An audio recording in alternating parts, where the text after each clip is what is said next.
So what we're going to do now is to start to practice and think through the drafting of the inside of the jacket. So on a tailored jacket you need a facing, which is this part. So here is my outside of my jacket. These facing gets sewn right sides together, turned inside out.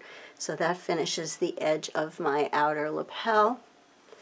And then you also have your back neck facing.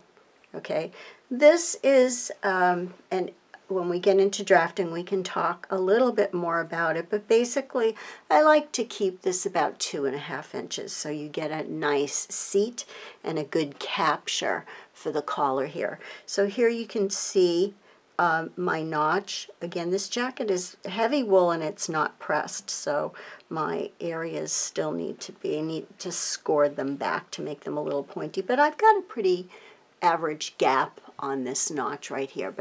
So we're going to be drafting this piece, which goes all the way down the front, and we're going to be drafting the neck piece.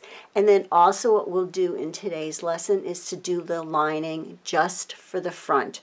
So you do have to make adjustments in your lining so that the jacket fits really well.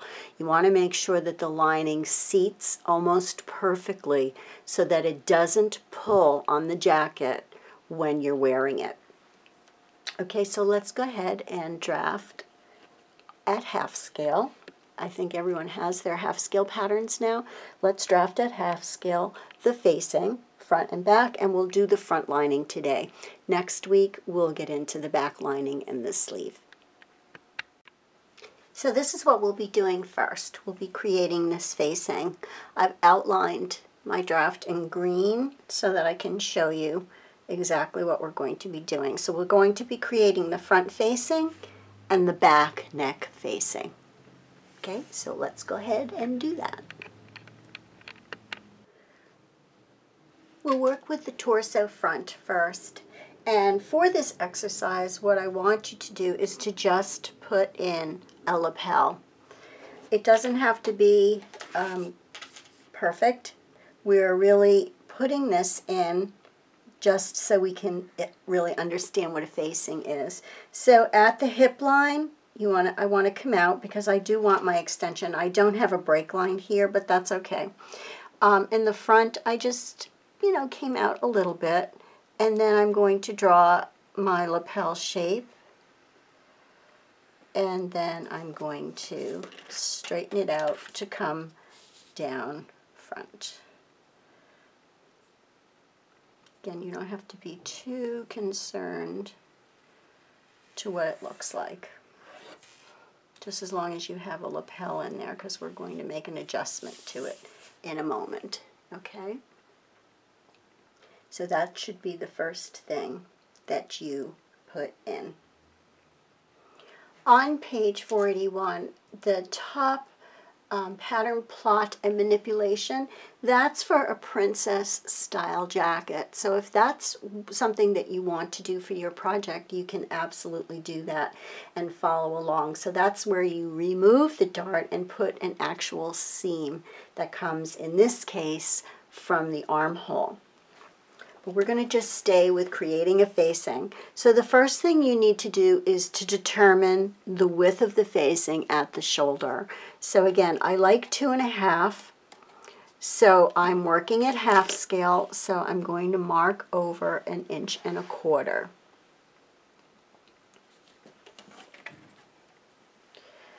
The next thing I'm going to do is to create a shape through here to the edge of my fish-eye dart.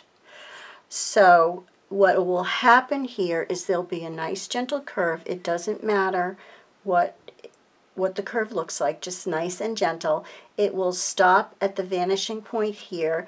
The facing will actually pick up this side of the dart, and then you will go straight down to here. So it's going to be nice and soft to my vanishing point. Oops, see, I could use a little. I'm going to pick up the dart, and then from here I'm going to true down to the bottom of the pattern.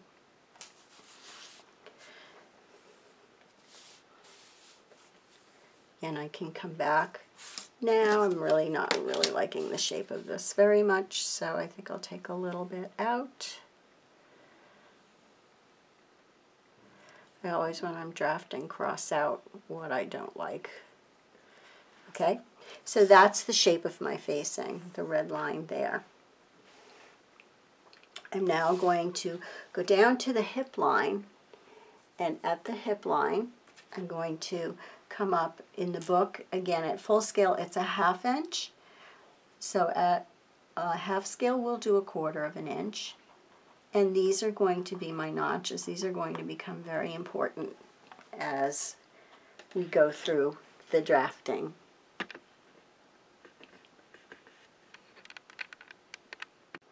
The next step is to create the hem allowance on the body of the jacket. So what we're going to do, I'm going to move this up a little so you can see.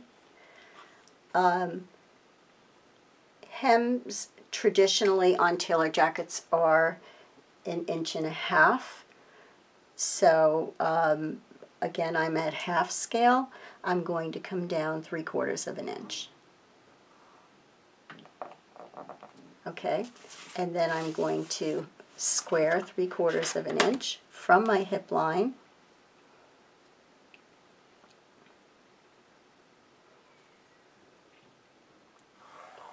Oops.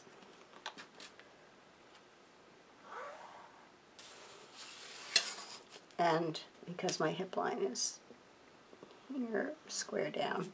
So this is going to become my hem allowance from here to here. Okay. Now, what we need with the hem allowance in the construction of the jacket is for it, when it turns up, it needs to tuck under the facing.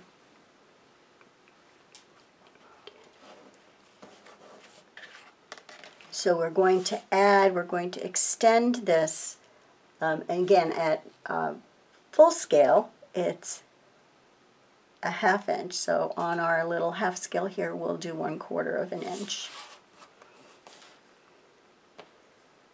Okay, and that becomes our. So to show you an example of that pattern addition that we just made, that little extension to the hem allowance, I want to show you that this is what it is, so that my hem is actually tacked down, but my hem is folded up and it's gone underneath my facing. So that's the little extension that we just did, and there's the facing, and you can see here this jacket has a rounded bottom to it.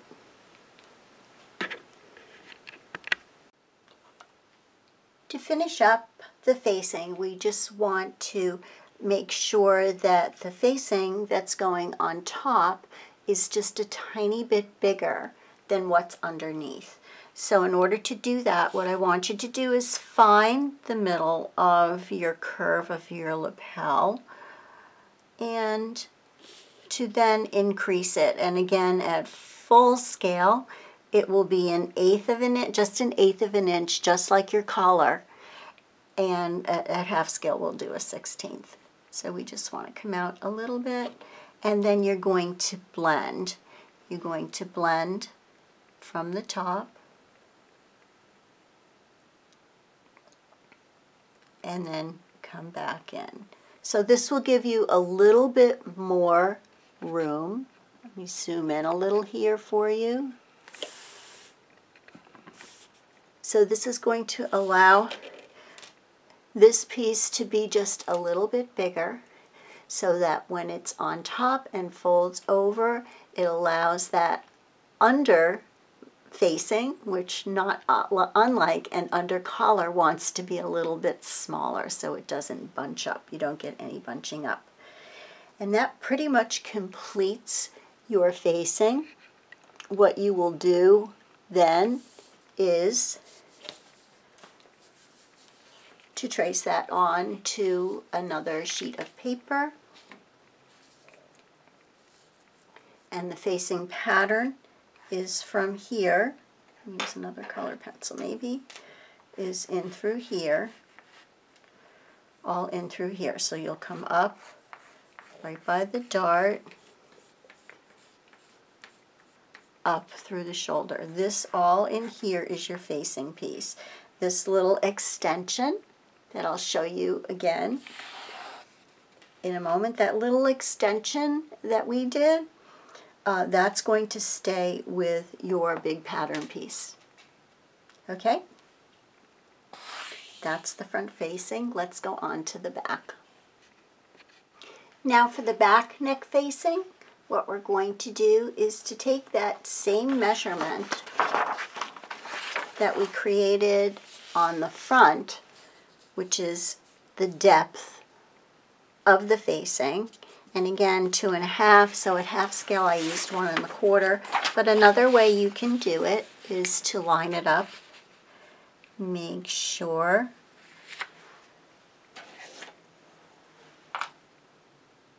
it's the same size, because that's a seam that's going to get sewn together, so it has to be exactly the same length. So I take this 1 1/4 inch, and again that's at half scale. I come over to the front, to the center back.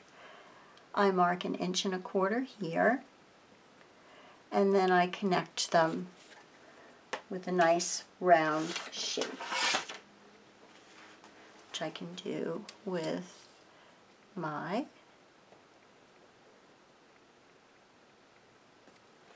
French curve. It's hard to draft and talk sometimes at the same time. You always want to make sure for any drafting you do that you flatten out before you make a curve, because otherwise you're going to get what's called a sweetheart. So if this immediately started to curve, when I cut this on the fold, which is what I'm going to do, I'm going to get this shape, and I don't want that. I want this to be flat. So you've got to flatten it out, mark it where it is, flatten it out, and then you're going to connect your depth point to here using a French curve or your hip curve, your armhole curve. The pencil's kind of thick here. Okay, and there is my back. I find sometimes it's easier to pencil it in and then true it up. That's my back facing. That's an easy one.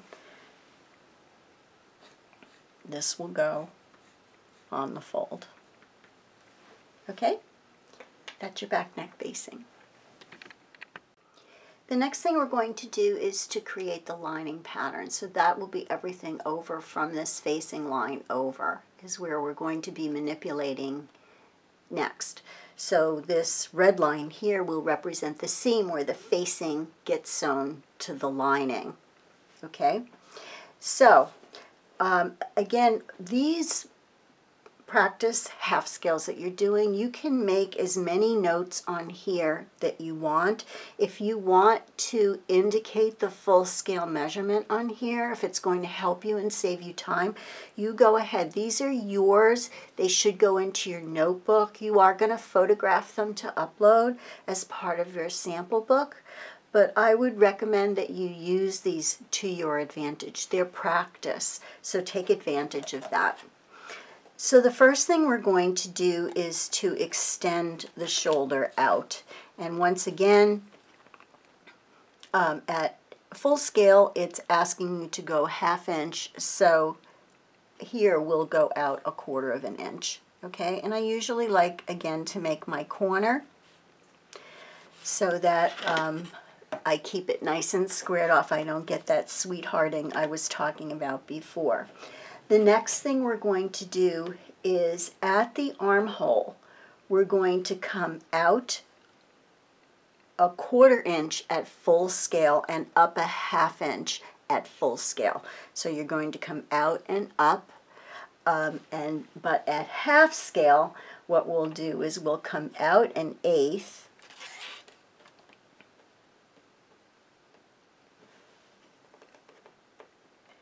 and we'll come up a quarter.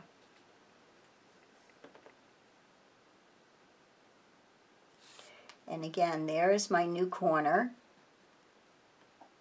And now what I'm going to do is blend these in right about from in this notch and out. So I'm going to come in, and again, sometimes I'm more successful by eye because I've been doing this a very long time.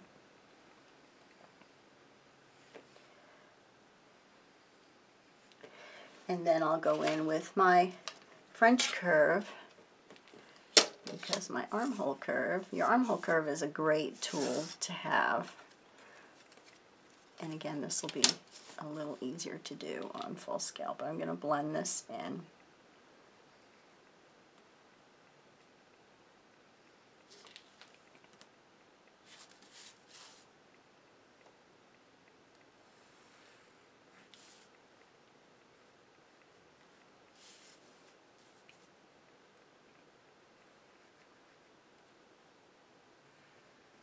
Into the armhole, okay? This line should really blend right into here. You'll see in your book, you should blend right into here. This actually could be a little better. Okay, so now I'm out, and now I'm going to take that all the way down. I'm going to shift my pattern so you can see what I'm doing. And now I'm going to add that fullness that I have, which again is out a quarter at full, out an eighth at half, and I'm going to bring that all the way down, but I'm going to come to 0 at the hip line. Okay.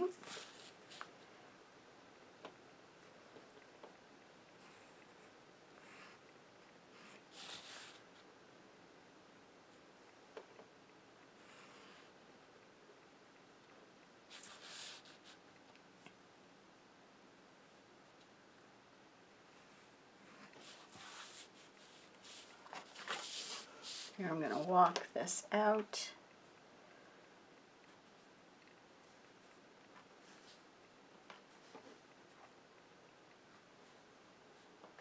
Get probably to about there. Blend.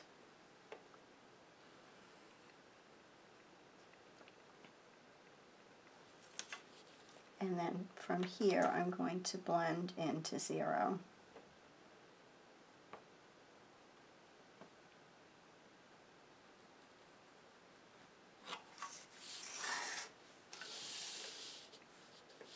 Okay, so I walked my measurement around my curve using my ruler sideways, and I'm blending to 0 at the hip line.